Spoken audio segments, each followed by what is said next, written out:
So it has Pat's exhibition down the side. It has a big TV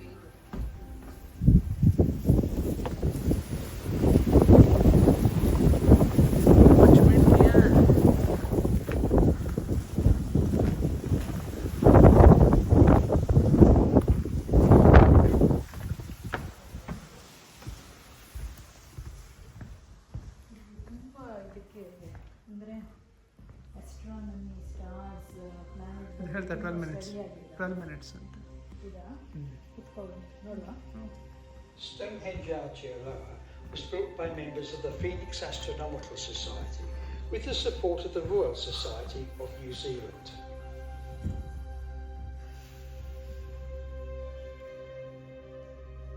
Although similar in size to the stone circle on Salisbury Plain, Stonehenge Aotearoa is not a replica.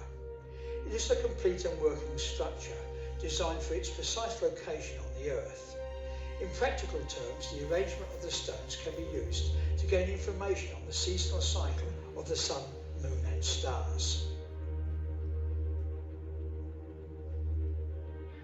Entrance to the henge is via the sun gate and along the causeway, which is a line of standing stones to either side. In your path is the Tarnay stone. The henge consists of a 30-metre diameter circle of 24 monoliths capped with lintels. If you stand at the centre of the henge, the pillars and lintels appear to form doorways. These frame the rising and setting points of the sun, moon and bright stars that are either important seasonal markers or navigational beacons. 10 metres beyond the great circle of stones are 6 heel stones. These stones are of varying height, but seen from the centre of the henge, the top of each appears to touch the horizon.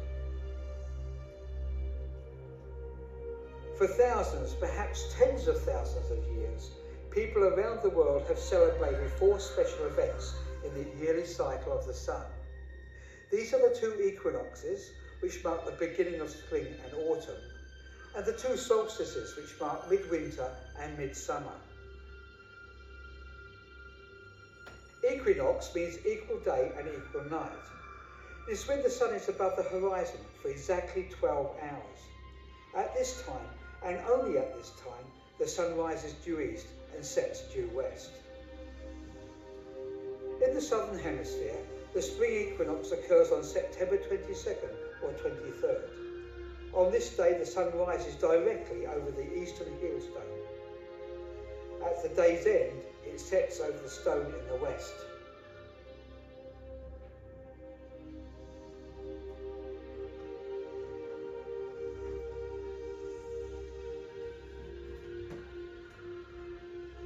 After the spring equinox, the rise and set position of the sun, day by day, moves further to the south. As it does so, the sun traces a longer path across the sky, and the hours of daylight increase. On December 21st or 22nd, the sun reaches its furthest point south. This is the summer solstice, and the sun rises directly over the heel stone in the southeast. On this Midsummer's Day, we have the longest hours of daylight. At Stonehenge Aotearoa, the sun is above the horizon for 15 hours. At the day's end, the sun sets directly over the stone in the southwest. After the summer solstice, the rise position of the sun moves back towards the east. Its path across the sky steadily becomes shorter and the hours of daylight decrease. On March 20th or 21st, it once again rises over the eastern heel stone. This is the autumn equinox. After the autumn equinox, the sun's rise and set positions move northward until, on June the 21st or 22nd, it reaches its most northerly position. This is the winter solstice, and the sun rises directly over the heel stone in the northeast. On this, the midwinter's day, we have the shortest hours of daylight. At Stonehenge Aotearoa, the sun is above the horizon for only 9 hours. At the day's end, the sun sets directly over the stone in the northwest. After the winter solstice, the sun once again reverses its path. Moving back towards the east, it arrives at the spring equinox position in September, and so the cycle continues. Here in Aotearoa, Maori have a special story that illustrates the cycle of the sun and the seasons. Te Rā, the sun, has 2 wives, Hini Raumati, the summer maid, and Hini Takarua, the winter maid. The 2 wives are bright stars that mark the seasons. At midwinter, the sun rises with Hini Takarua, which is the bright blue-white star Sirius. 6 months later, at midsummer, he rises with Hini Raumati, which is the bright red star Antares. The story says, over the year, at dawn, you can watch Te Rā move from one wife to the other. When he is with either one of the maids, he moves slowly, as he is reluctant to leave the comfort of a wife. But he moves very quickly when he travels between wives, especially when he is visible to both. This is exactly what you can observe at the henge. When the sun is close to a solstice, the daily change in its position is very slow. But between solstices, particularly at the time of an equinox, its rise position from day to day moves rapidly along the horizon. At an equinox, Te Rā is seen by both wives. The 2 stars reach their highest point in the sky, one in the dawn twilight and the other in the evening twilight. At Stonehenge Aotearoa, the hill stones that mark the positions of the rising sun at the solstices have been named Hini Raumati and Hini Takarua. The hill stone that marks the position of the rising sun at the equinox is called the Tane stone. Tane, the great god of the forest, was also a personification of the rising sun.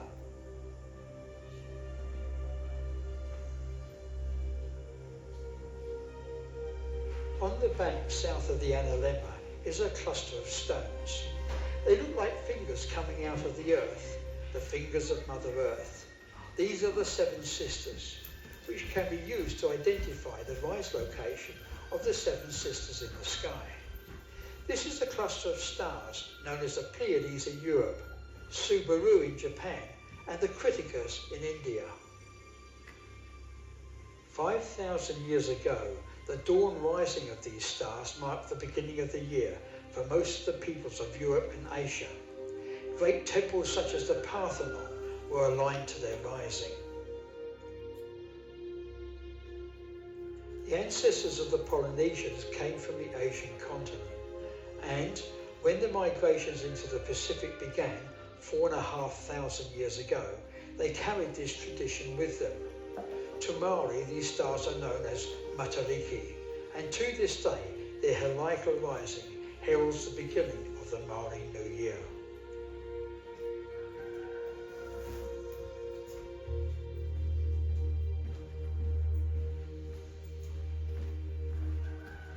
Near the centre is the obelisk. Within the body of the obelisk is a hole. If you line yourself up so that the hole appears as a perfect circle, then you are looking at the South Celestial Pole, the point around which the entire heavens appears to rotate. Like hands on a clock, the stars move around this point, drawing trails on a long exposure photograph. This point can be used to identify the latitude at which you are standing and geographic south. While near the centre, you may also notice the stone circle has very powerful acoustic properties. You can try it out by singing or simply clapping your hands. Not only is the sound amplified, but its effects are cumulative, particularly when a large number of people produce rhythmic sounds, such as chants. In ancient times, these acoustic properties could be used during ceremonies to place people in a hypnotic trance, but without the use of drugs, or to summon animals. Near noon on a sunny day, the obelisk casts a shadow on a structure on the ground called an analemma. As the shadow falls upon the analemma, it can be read to give the date and the length of the day, which varies throughout the year. This variation is the reason why we use mean time, which is based upon the average length of a day. The shadow also shows where the sun is amongst the stars and the zodiacal sign it is moving through. In astrology, where the shadow falls identifies the star sign of people born on that date. Visitors to Stonehenge Aotearoa are usually surprised to discover that their star sign is not that given in newspapers and popular magazines.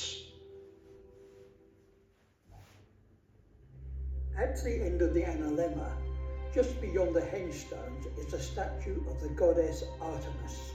To the Romans, she was known as Diana. She was the goddess of the hunt, the protector of the world, and the goddess of the moon. The legends of Artemis explain the origin of the seasons and the meanings of the zodiac.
Clap.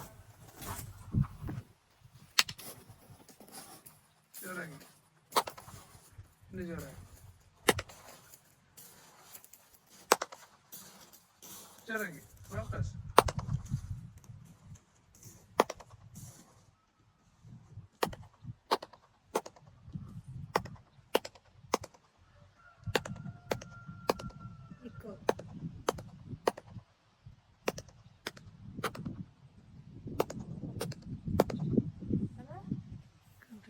ಜಾಸ್ತಿ ಮಾಡು ಫಟಾಫಟ್.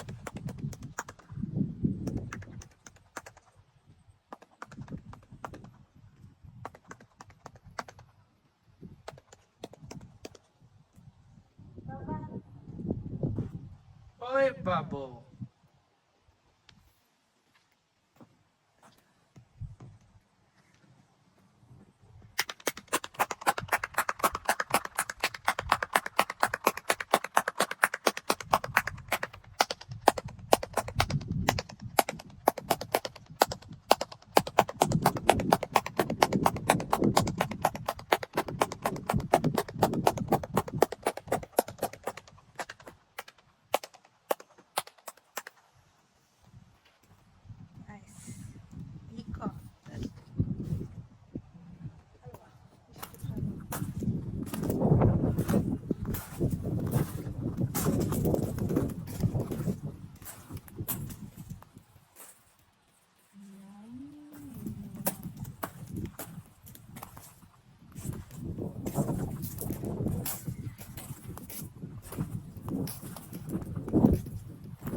June 8 ಹಾಕಿಟ್ಟಿದ್ದಾರೆ ಮಗ.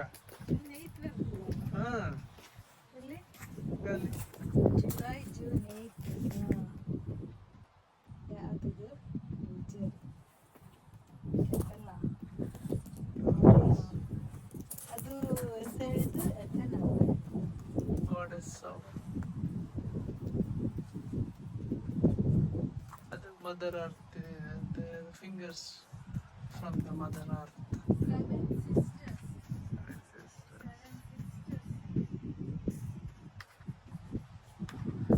ಇಂಡಿಯಾದಲ್ಲಿ 7 sisters ಹೇಳಿದೆ ಅದಕ್ಕೆ. North East countries, north East States.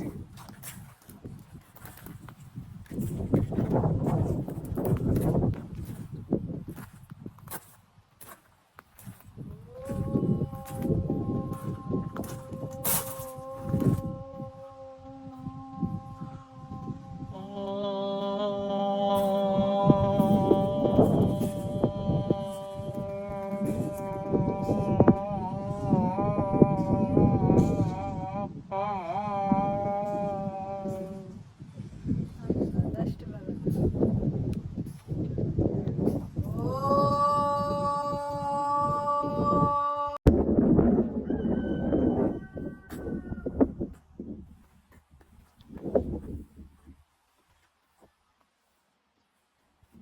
The compass of earth and the heavens, these standing stones, these stars,